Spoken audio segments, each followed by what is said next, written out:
가 이제 특별 새벽 기도의 셋째 날인데요. 오늘 설교 제목이 보라 내 어머니라라는 제목 가지고 하나님의 말씀을 전하도록 하겠습니다. 우리가 신앙생활할 때 잊지 마셔야 될 게 뭐냐 보면 나 같은 사람이 구원받을 자격이 있어서 구원받은 게 아니라는 거예요.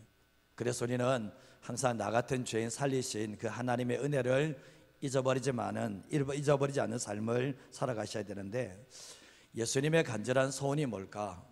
예수님의 간절한 바람이 뭘까 생각해 보면 구원이라는 것을 알게 돼요. 어제 말씀을 봤지만 예수님께서 십자가 위에서 강도가 마지막 구원을 받는 장면을 보게 되잖아요. 예수님께서는 마지막 죽어가면서도 살리기를 원하셨던 것이 영혼이었다는 것을 말씀을 통해서 보게 되는 거예요. 그래서 우리가 삶을 살아갈 때도 보면 이 강도를 향한 예수님의 마음, 정말 마지막 십자가에 죽으면서도 살려내기를 원하시는 그 예수님의 마음을 우리가 정말 아신다면, 예수님께서 죽어가시면서도 한 영혼이 살아나는 그 모습을 보고 얼마나 기뻐하셨을까 생각해 보신다면, 우리가 이런 마음, 주님의 마음을 가지고 살아갈 수 있는 저와 여러분이 되시기를 바랍니다.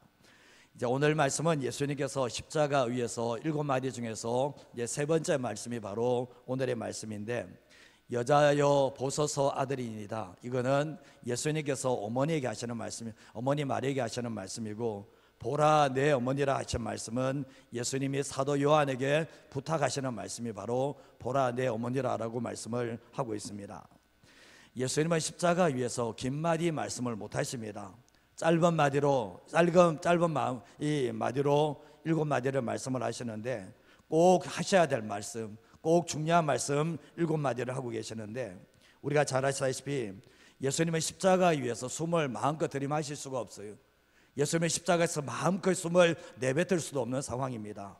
마치 중병을 수술한 자가 말을 잘 못하시는 것처럼 십자가에 달려신 그 예수님은 말을 할 수가 없는 거예요. 그래서 오늘 7마디 말씀만 하고 계시는데, 오늘 이 세 번째 말씀인데, 우리가 삶을 살다 보면 이제 모든 자녀들에게 있어서 어머니는 세상에서 가장 특별한 분입니다. 모든 자녀들에게는 생명의 공급자가 결국 뭡니까? 어머니가 되셨는데, 그래서 보면 평생 사랑하고 섬기는 대상이 되는 거죠. 예수님에게 있어서 육신의 어머니 마리아도 마찬가지였습니다. 예수님에게 있어서 육신의 어머니 마리아는 매우 특별한 분이라는 것을 알게 되는데, 예수님의 탄생 과정이 누가복음에 잘 기록되어져 있는데, 하나님께서 천사 가브리엘을 보내셔서 이 마리아에게 보내시죠. 누가복음 1장 30절에서 31절 말씀을 한번 읽어보겠습니다. 천사가 이르되 마리아여 무서워하지 말라, 내가 하나님께 은혜를 입었느니라. 보라 내가 잉태하여 아들을 낳으리니 그 이름을 예수라 하라. 정말 남자도 알지 못하고 결혼도 하지 않는 이 상황 가운데서 천사가 와서 하는 말 자체가 내가 하나님께 은혜를 입었다 얘기하면서 내가 잉태를 하게 될 것이고 그 아들의 이름을 예수라고 하라고 얘기합니다. 너무나 당황스러운 이런 상황 가운데 있었습니다. 근데 누가복음 31장 30절에서 38절 말씀에도 보면, 대저 하나님의 모든 말씀은 능하지 못하심이 없느니라. 마리아가 이르되 주의 여종이오니 주의 말씀대로 내게 이루어지이다 하며 천사가 떠나갔다라고 말씀을 하고 있습니다. 정말 하나님의 아들 예수 그리스도가 이 땅에 오는데, 성령으로 잉태되는데 정말 한 여인의 헌신이 필요했던 겁니다. 그러나 하나님께서 마리아를 선택을 하셨는데, 당시에 처녀가 잉태하면, 처녀가 임신했다고 하면 돌에 맞아 죽을 일이었습니다. 그러나 이 마리아가 주의 말씀대로 정말 내게 이루어지이다라고 고백을 하고 있고, 내가 어떤 이 대가를 지불한다고 할지라도 순종하겠습니다라는 그 고백 속에서 뭡니까? 예수님께서 낳고 천한 말구에 탄생하실 일들이 있게 되었습니다.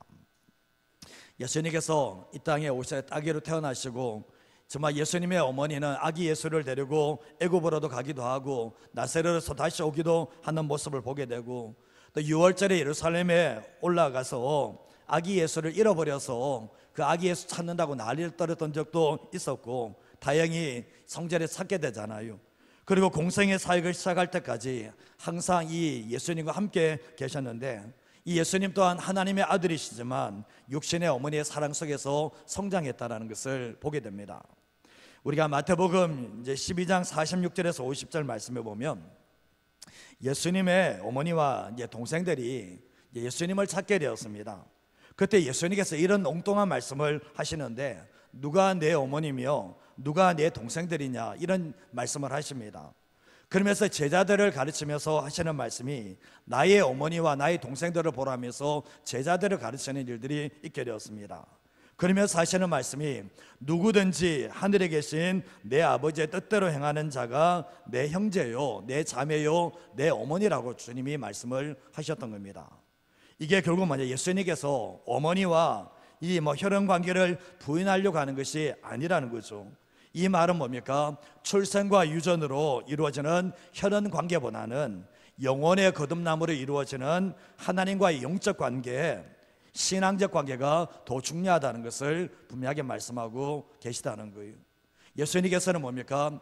혈연 관계보다는 신앙적인 관계가, 영적 관계가 더 중요하다는 것을 강조하기 위해서 그 말씀을 하셨는데, 예수님의 어머니와 동생을 무시하는 태도는 아니었다는 것을 알게 됩니다. 우리가 예수님께서 십자가에서 어제 말씀 보면 모욕하고 희롱하는 사람만 있었던 거 아니죠. 예수님을 사랑하고 예수님을 죽음을 안타까워하는 사람들도 거기 있었는데, 예수님의 죽음이 어떤 죽음인지를 이들은 알고 있었습니다. 왜 예수님께서는 죄가 없으시면서 십자가에 죽으시는지 알고 있었는데, 근데 이들은 마지막까지 예수님의 십자가의 죽음을 지켜보게 되었습니다. 근데 그 중에 한 명이 누구시냐 보면 예수님의 육신의 어머니 마리아가 마지막 예수님께서 십자가에 달리시고 죽으시는 그 모든 장면을 다 지켜보고 계셨던 겁니다. 어쩌면 눈물로 지켜봤을 텐데, 경외와 사랑의 마음으로 지켜보는데, 하나님의 아들이시기 때문에 경외의 눈으로 바라보고 있고, 또한 육신의 아들이기 때문에 사랑의 눈으로 예수님은 십자가에 달리신 그 예수님을 바라보고 계셨습니다. 자, 오늘 말씀으로 첫 번째로 하시는 게 뭔가 한번 읽어볼까요? 같이 읽겠습니다. 하나님의 아들이신 예수님도 육신의 부모님을 끝까지 사랑하고 섬기셨습니다. 우리가 삶을 살다 보면 후회되는 게 참 많은데, 그 후회 중에 하나가 뭐냐 보면 내 사랑하는 부모님을 더 사랑하지 못하고 더 섬기지 못한 것이 후회될 때가 참 많이 있습니다. 탈무드에 이런 얘기가 나오는데, 랍비 요시아라는 사람이 있었습니다. 이 사람이 어느 날 꿈을 꾸었는데 하나님이 나타나셔서 꿈에 이런 말씀을 하십니다. 너가 천국에 오면 푸죽한 주인 데네스의 곁에서 살게 될 거다. 푸죽한 주인 데네스 곁에 살게 될 거라고 주님이 말씀하셨습니다. 근데 꿈을 깨고 나서도 그 말을 잊어버리지 않는 거예요. 너 푸죽한 주인 데네스 옆에서 살게 될 거다. 이 말이 계속해서 떠오르는 거예요. 그 당시 때 푸죽관을 정육점을 한다는 것은 사람들이 천시하는 직업이었거든요. 근데 이 요시아가 생각할 때 내가 뭐 잘못한 게 있나? 내가 뭐 하나님께 잘못한 게 있나? 왜 천국에 가서 해필이면 푸죽한 주인 곁에서 내가 영원히 살아야 되나? 이런 정말 마음이 들게 되었습니다. 근데 꿈을 잊을 수가 없어서 데네스라는 이름을 가진 푸죽한 주인을 찾기 시작했습니다. 근데 어느 날 시골에서 드디어 찾게 됐는데, 이 데네스에게 예루살렘으로 좀 올라와 보라고 요청을 하게 되었습니다. 그러나 이 데네스가 올라오지 않는 거예요. 결국 요시아가 너무나 궁금해서 시골을 찾아갔습니다. 가서 이 데네스를 만나서 왜 나를 찾아오지 않냐고, 내가 그렇게 불렀는데 왜 안 왔냐고 물었습니다. 그때 데네스가 제가 유명하신 랍비 스님을 만날 자격도 없고, 사실은 병이 들어서 몸이 약한 이 부모를 돌보고 있기 때문에 제 자리를 떠날 수 없었습니다라고 얘기를 해주게 되었습니다. 이 말을 듣는 순간 이 랍비 요시아는 순간적으로 깨닫는 게 뭐냐 보면, 그렇구나, 하나님은 부모를 귀히 여기는 자를 천국에서도 귀히 여기는구나, 이런 깨달음을 갖게 됐다는 얘기입니다. 우리가 십계명을 잘 아시다시피 십계명은 하나님과의 관계가 1에서 4계명이고 사람들과의 관계가 5계명에서 10계명까지인데, 사람들 사이에 첫 번째 계명이 뭐냐 보면 내 육신의 부모를 공경하라고 주님이 말씀을 하셨습니다. 이게 첫째 되는 계명이라고 말씀을 하셨거든요. 에베소서 6장 1절에서 3절 말씀을 한번 읽어보겠습니다. 자녀들아, 주 안에서 너희 부모에게 순종하라. 이것이 옳으니라. 내 아버지와 어머니를 공경하라. 이것은 약속이 있는 첫 계명이니 이로써 내가 잘되고 땅에서 장수하리라. 아멘. 구약의 말씀과 신약이 똑같습니다. 십계명의 말씀과 에베소서에서 나오는 사도 바울을 통한 하나님의 말씀이 똑같은데, 주 안에서 너희 부모에게 순종하라, 이것이 옳다, 당연하다. 그리고 내 아버지 어머니를 공경하게 되면 이 땅에서 잘 되고 정말 또한 장수하게 되겠다라고 말씀을 하셨습니다. 그러나 말세의 특징이 어떤가? 디모데후서 3장 1절과 2절 말씀해 보면, 너는 이것을 할라, 말세에 고통하는 때가 이르러. 한번 읽어볼까요? 사람들이 자기를 사랑하며 돈을 사랑하며 자랑하며 교만하며 비방하며 부모를 거역하며 감사하지 아니하며 거룩하지 아니하며. 여기서 보면 부모를 거역한다는 거예요. 자기를 사랑하기 때문에 부모를 거역하는 시대가 이 마지막 시대라고 말씀을 하는데, 이게 너무나 지금 편만하게 퍼져나가고 있다는 것을 알게 되는 거예요. 디모데후서 5장 8절 말씀에도 보면, 같이 한번 읽어볼까요? 누구든지 자기 친족, 특히 자기 가족을 돌보지 아니하면 믿음을 배반한 자요 불신자보다 더 악한 자니라. 신앙인이라면 자신의 육신의 가족을 돌봐야 되는데, 정말 자기 가족을 돌보지 않고 사랑하지 않는 자는 믿음을 배반한 사람이고 불신자보다 더 악한 사람이 이 사람이라고 말씀을 하고 있는 거예요. 결국 뭡니까? 세상을 창조하신 예수님 또한 뭡니까? 육신으로 이 땅에 오셨기 때문에 육신의 부모님을 공경하는 모습을 보게 되는데, 예수님께서도 부모님의 말씀에 순종해 나가는 모습을 보게 됩니다. 오늘 말씀해 보면, 요한복음 19장 25절에서 26절 말씀해 보면, 예수님의 십자가 곁에 누가 있는가? 그 어머니와 이모와 글로버의 아내 마리아와 막달라 마리아가 서 있게 되는데, 예수님께서 자기의 어머니와 사랑하는 제자가 곁에 서 있는 것을 보시고 자기 어머니께 말씀하는 게 뭐냐 보면, 여자여 보소서 아들입니다 라고 말씀을 하고 있습니다. 잘 아시다시피 다른 사람, 예수님의 제자들은 십자가에서 막 도망가는 일들이 막 일어났잖아요. 다른 사람은 다 도망간다 할지라도 그 십자가 앞에서 도망가지 말아야 될 사람이 있다면, 도망하지 않았던 사람이 있다면 바로 예수님의 어머니 마리아였던 거죠. 마리아는 죽음을 두려워하지 않습니다. 다른 사람이 다 도망해도 자기 아들이 죽는 그 현장에서 끝까지, 처음부터 끝까지 함께하게 되는데, 다른 여인들도 나오죠. 특별히 막달라 마리아도 나오는데, 7 귀신 들렸다가 치유가 회복되어서 그 사랑에 너무나 감사해서 그 자리까지 오게 되었던 겁니다. 예수님은 자기의 어머니와 또 사랑하시는 제자 사도 요한이 곁에 서 있는 것을 보시면서 자기 어머니에게 하는 말 자체가 여자여 보소서 아들입니다. 여기서 여자라는 것은 이 어머니라고 불렀으면 좋겠는데, 여자야 했던 것은, 이 여자는 극존칭의 단어입니다. 당시에 왕후나 여왕에게 썼던 단어가 이 여자여라는 단어인데, 결국 뭡니까? 예수님께서 어머니께 극존칭의 언어를 쓰시면서 하시는 말씀이 뭡니까? 보소서 아들입니다 라고 말씀합니다. 예수님은 자신의 땅의 신분을 이야기합니다. 하늘의 신분은 하나님의 아들이지만 땅의 신분은 내가 당신의 아들입니다 이야기하면서, 당신의 아들인 것이 자랑스럽고 정말 사랑과 감사의 마음을 담아서 예수님의 십자가 위에서 내가 당신의 아들입니다, 이 고백을 하는 모습을 보게 됩니다.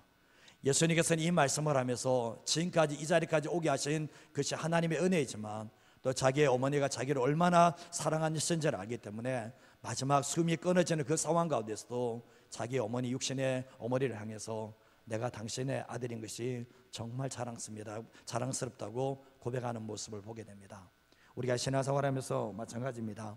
하나님의 아들인 예수님께서 육신의 어머니를 사랑하시고 공경하는 삶을 사셨다면, 우리의 삶을 살아갈 때도 후회 남지 않는, 육신을 통해서 우리가 이 땅에 생명이 오게 하신 그 부모님을 사랑하는 것이 예수님께서 십자가에서 원하신 일이라는 것을 잊어버리지 마시고 살아가시기를 주님의 이름으로 축복합니다. 좀 전에 하시는 게 뭔가 같이 한번 읽어보겠습니다. 육신의 혈육은 아니지만 예수님의 말씀대로 평생 사랑하며 섬기는 삶은 위대합니다. 육신적인 혈육은 아니지만 예수님의 말씀대로 평생 이웃을 사랑하며 섬기는 삶이 위대한 삶이라는 것을 보게 되는데, 우리가 넬슨 만델라라는 사람을 아실 거예요. 이 남아프리카 공화국의 최초의 흑인 대통령이자 흑인 인권 운동가가 이 넬슨 만델라인데, 이 넬슨 만델라가 이제 위대한 이유 중에 하나가, 유명한 사람이 되진 이유 중에 하나가 뭐냐 보면, 종신령을 받고 난 뒤에 27년 동안을 감옥에서 이 복역을 하게 되었습니다. 그래서 세계 인권 운동의 상징적인 존재가 되었는데, 고문을 당하고 매제를 당하고 강제노동 등을 다 참아내면서 추록을 27년 만에 추록을 하게 되었습니다. 근데 나와서 복수하지 않습니다. 복수하지 않는데, 대통령이 되었어도 자기를 괴롭혔던 사람들, 강제 어쩌면 이게 들어가게 만들었던 사람들을 복수하지 않습니다. 그래서 그의 태도가 남아프리카 공화국을 안정적으로 성장했는데, 만약 복수했더라면 피바람이 불었을 겁니다. 복수하지 않았던 거죠. 근데 아이러니한 이유가 한 가지가 있는데, 뭐냐 보면, 감옥에서 나온 만델라는 자기 아내와 6개월 만에 이혼을 하게 됩니다.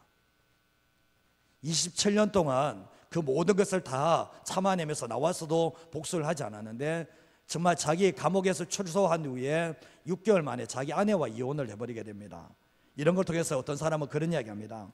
감옥 27년은 견뎌내도 아내 6개월은 견딜 수 없었던 모양이다, 얘기를 하거든요. 이 이야기를 하고 있거든요. 악한 사람은 악한 방법은 포기를 해도 사람 사랑하는 것은 실패한 것은 아닌가, 이런 얘기를 한다는 거예요. 우리가 잘 아시다시피 다른 사람 다 용서하고 다른 사람 다 하지만 정작 자기가 사랑해야 될 사람을 사랑하지 못한다는 것은 그런 문제 있는 거예요. 사실은 만델라가 이런 사람이었다는 거예요. 위대한 사람이었지만 자기 아내 하나까지 품지 못하는 사람이었다는 것을 알게 되는 거예요. 우리가 예수님과 함께 오래 살고 있으면 자연스럽게 변하게 되잖아요. 예수님께 물들게 되잖아요. 그게 뭡니까? 사랑인 거예요. 사랑. 예수님과 오래 있으면 뭐죠? 믿음이 좋아지는 것도 맞지만 소망도 좋아지는 것 맞지만, 예수님과 오래 있다 보면 사랑의 사람으로 변화되게 되는데, 정말 예수님을 만나면서 가장 많이 변한 사람이 사도 요한입니다. 이 사도 요한인데, 사도 요한을 사랑의 사도라고 말하거든요. 그런데 누가복음 9장 52절에서 54절 말씀을 한번 읽어보겠습니다. 사자들을 앞서 보내심에 그들이 가서 예수를 위하여 준비하려고 사마리아인의 한 마을에 들어갔더니, 예수께서 예루살렘을 향하여 가시기 때문에 그들이 받아들이지 아니하는지라, 제자 야고보와 요한이 이를 보고 이르되, 주여, 우리가 불을 명하여 하늘로부터 내려 저들을 멸하라 하기를 원하시나이까.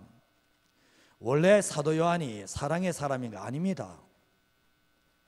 저는 인간적인 성품이 좋은 사람을 부러워하지 않아요. 타고난 성품이 좋은 사람은 저는 부러울 대상은 아니에요. 그러나 오늘 말씀에 사도 요한은 그런 사람이 아니에요.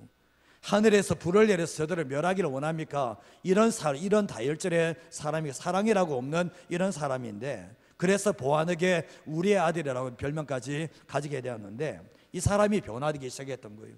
누구 때문에요? 예수님과 함께 있음으로 말미암아. 근데 요한복음 13장 23절에서 25절 말씀에 보면, 예수님의 제자 중 하나가 곧 그가 사랑하시는 자가 예수의 품에 의지하여 누웠는지라, 시몬 베드로가 머리짓을 하여 말하되, 말씀하신 자가 누구인지 말하라 하니, 그가 예수의 가슴에 그대로 의지하여 말하되, 주여 누구이니까? 이제 예수님의 팔자에 대해서 얘기를 하고 있는데, 보면 그 말씀에 23절 말씀에 예수의 제자 중 하나 곧 그가 사랑하시는 자, 사도 요한은 자기를 소개할 때 예수님이 사랑하시는 사람, 자기를 요한이라고 하기보다는 예수님이 사랑하시는 자라고 표현을 하는 모습을 보게 되는 거예요. 근데 마태복음 26장 55절에서 56절 말씀에도 보면, 이제 그때 예수께서 무리에게 말씀하시되, 너희가 강도를 잡는 같이 칼과 뭉치를 가지고 나를 잡으러 나왔느냐? 내가 날마다 성전에 앉아있을 때 너희가 나를 잡지 아니하였다라고 말씀하면서, 이렇게 하면서 이렇게 된 것은 다 선자의 글을 이루려 함이니라 하시더라. 이에 제자들이 다 예수를 버리고 도망했다라고 말씀을 하고 있죠. 왜 도망했을까? 죽음이 두려우니까. 그러나 사도 요한이 다시 도망갔다가 다시 십자가 곁으로 돌아옵니다. 왜 그런가 보면, 도망가다 보니까 양심의 가책이 생긴 거예요. 저분은 나를 버리지 않고 저분은 나를 저렇게 사랑해 줬는데 내가 이렇게 도망가는 것이 맞는가 생각하면서 도저히 양심의 가책이 되어서 다시 십자가로 돌아왔던 게 누군가? 사도 요한이었다는 것을 알게 돼요. 근데 예수님은 십자가 위에서 예수님 말씀하신 여자여 보소서 아들입니다 얘기하고 난 뒤에, 그러고 난 뒤에 보라 내 어머니라고 하면서 사도 요한에게 자기의 어머니를 부탁하는 장면을 보게 됩니다. 26절에서 27절 말씀에 보면 예수께서 자기의 어머니와 사랑하는 제자가 어디에 있습니까? 곁에 서 있는 것을 보시고 자기 어머니께 말씀하시되 여자여 보소서 아들이니라 하시고, 같이 한번 읽어볼까요? 또 그 제자에게 보라 내 어머니라 하신데 그때부터 그 제자가 자기 집에 모시니라. 사도 요한은 자신을 예수님이 사랑하시는 제자라고 얘기하면서, 예수님은 십자가 위에서 사도 요한을 바라봤을 때 그래도 도망갔지만 자기에게 돌아온 그 모습을 보고 불쌍히 여기는 그 마음 가졌고 사랑하는 마음으로 봤을 것이 분명하다는 거예요. 그러면서 제자 요한에게 부탁하는 게 뭡니까? 27절 말씀에 보면 보라 내 어머니라. 내 어머니가 되지만, 나의 어머니지만 너의 어머니도 된다는 거예요. 그러면서 주님이 하시는 말씀은 뭡니까? 보라 내 어머니라는 건 뭡니까? 내 어머니로 평생 동안 섬겨달라고 주님이 부탁을 하고 계시다는 거예요. 사도 요한의 반응이 어떤가, 응답이 어떤가? 그날부터 예수님의 어머니를 자기 집에 모셨다. 교회 역사에 보면 평생 동안 사도 요한은 예수님의 어머니를 자기 어머님처럼 신실하게 섬겼고, 특별히 팔레스타인에서 주거지를 옮겨서 에베소로 왔을 때에도 예수님의 어머니를 모시고 와서 평생 동안 섬겼던 것이 바로 사도 요한의 삶이었던 겁니다. 왜 그럴까요? 어떻게 해서 가능할까요? 예수님의 동생들은 없습니까? 예수님의 형이니까 동생들도 있었는데 왜 예수님은 동생들에게 부탁한 게 아니라 사도 요한에게 부탁을 했을까? 생각해 보십시오. 내 어머니도 아닌데, 내 육신의 아무리도 아닌데 사도 요한은 그럼 뭡니까? 예수님께서 십자가 위에서 그 하셨던 말씀, 보라 너의 어머니다 이야기하면서 그 말씀을 들었을 때 평생 동안 자기 어머니로 모시고 살게 되었는데, 결국 뭡니까? 이것은 부모를 향한 효를 뛰어넘는 아가페적인 사랑이라는 것을 오늘 이 말씀을 통해서 보게 됩니다. 이 사도 요한은 주님께 못다 갚은 그 사랑, 주님께 못다 받았던 그 은혜를 누구에게 갚나 보면 예수님의 육신의 어머니 마리아를 위해서 정말 보답하고 효도하는 삶을 살았던 것이 바로 이 사도 요한의 모습이었던 거죠. 예수님을 닮아간다는 게 뭘까 생각해 보면 그 뭡니까? 점점 더 사랑의 사람이 되어간다는 것을 말씀하고 있는데, 받은 것으로 끝난 게 아니라 결국 뭡니까? 사도 요한은 예수님께 받은 그 사랑을 고스란히 마리아에게 베푸는 삶을 살았다는 것을 말씀하고 있는 거예요. 마지막 구절입니다. 요한복음 13장 34절에서 35절 말씀을 한번 읽어보겠습니다. 새 계명을 너희에게 주노니 서로 사랑하라. 내가 너희를 사랑한 것 같이 너희도 서로 사랑하라. 너희가 서로 사랑하면 이로써 모든 사람이 너희가 내 제자인 줄 알리라. 아멘. 이것이 사도 요한이 기록한 거거든요. 예수님이 하셨던 말씀이 새 계명을 너희에게 준다는 거예요. 서로 사랑하라고 말씀하시며 너희가 서로 사랑하면 모든 사람이 내 제자인 줄 알게 될 거라고 말씀을 합니다. 믿음이 좋다고 해서 내 제자인가, 천국에 대한 소망이 있다고 내 제자인가, 이런 표현은 안 쓰는데 사랑하면 내 제자가 된다라고 주님이 말씀을 하고 있는 거예요. 그래서 사랑은 해도 되고 안 해도 되는 게 아니라 사랑이 결국 뭐냐? 내가 예수님의 제자인 증거라는 것을 우리에게 분명하게 말씀을 하고 계시다는 거예요. 우리 또한 삶을 살아갈 때 그렇습니다. 내 육신의 부모를 사랑하며 섬기는 삶을 살아야 되겠죠. 그러나 더 나아가서 육신의 부모가 아니라 할지라도 예수님의 말씀대로, 또 예수님께서 말씀 원수까지도 사랑하는 말씀대로 평생 사랑하며 섬기는 삶이 위대한 삶이라는 것을 잊어버리지 마시고 살아가는 성도들 되시길 바랍니다. 여자여 보소서 아들이니이다. 끝까지 주님은 아들로서 어머니를 자랑스럽게 여기는 것이 예수님의 모습이었고, 그리고 사도 요한에게 보라 내 어머니라. 육신의 부모는 하지만 평생 좀 섬겨줄래, 사랑하면서 좀 효도해 줄래 했을 때 외면하지 않고 이 사랑했던 것이 사도 요한의 모습이라는 것을 잊어버리지 마시고, 주님 사랑하면 끝납니다 이게 아니라 주님 사랑하기 때문에 내 부모를 사랑하고 주변 사람들을 더 사랑하는 삶을 살아가는 저와 여러분의 삶이 되시기를 주님의 이름으로 축복드립니다.